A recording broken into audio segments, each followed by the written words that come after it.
गौतम अडानी ने बेटे की शादी के मौके पर लिया खिदमत का अहद, किया 10,000 करोड़ का अतिया। गौतम अडानी के बेटे जीत अडानी की शादी को लेकर कई खयासाराइयां की जा रही थी। कहा जा रहा था कि शादी में टेलर स्विफ्ट और बॉलीवुड के बड़े सितारे जैसी बैनुल अक़वामी शख्सियत शिरकत करेंगे, लेकिन ये तमाम खयासाराइयां गलत साबित हुई।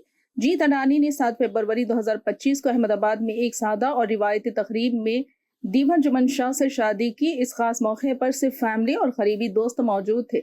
जब लोग जीत अडानी की शादी के लिए एक शानदार तकरीब की तवक्को कर रहे थे, तभी गौतम अडानी ने महाकुंभ मेले के दौरान इन अफवाहों को खत्म कर दिया था। इन्होंने कहा था कि शादी रिवायती और सादा होगी। इन्होंने अपना वादा निभाया और शादी को दिखावे से दूर रखा। गौतम अडानी ने शादी को सेवा का महाकुंभ बना दिया। शादी से 2 दिन पहले इन्होंने मंगल सेवा स्कीम का ऐलान किया। इस स्कीम के तहत हर साल 500 माजूर नई शादीशुदा खवातीन को 10 लाख रुपए की माली इमदाद दी जाएगी। जीत अडानी ने खुद 21 माजूर नए शादीशुदा जोड़ों से मुलाकात की और उन्हें आशीर्वाद दिया।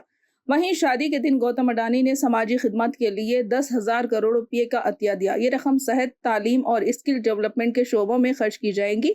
इनके मुताबिक सेवा साधना है, सेवा प्रार्थना है और सेवा परमात्मा है। ये रकम हॉस्पिटलों, मेडिकल कॉलेजों, स्कूलों और ग्लोबल स्किल एकेडमी की तरक्की में लगाई जाएगी ताकि मुआशरे का हर तबका मुस्तफिद हो सके।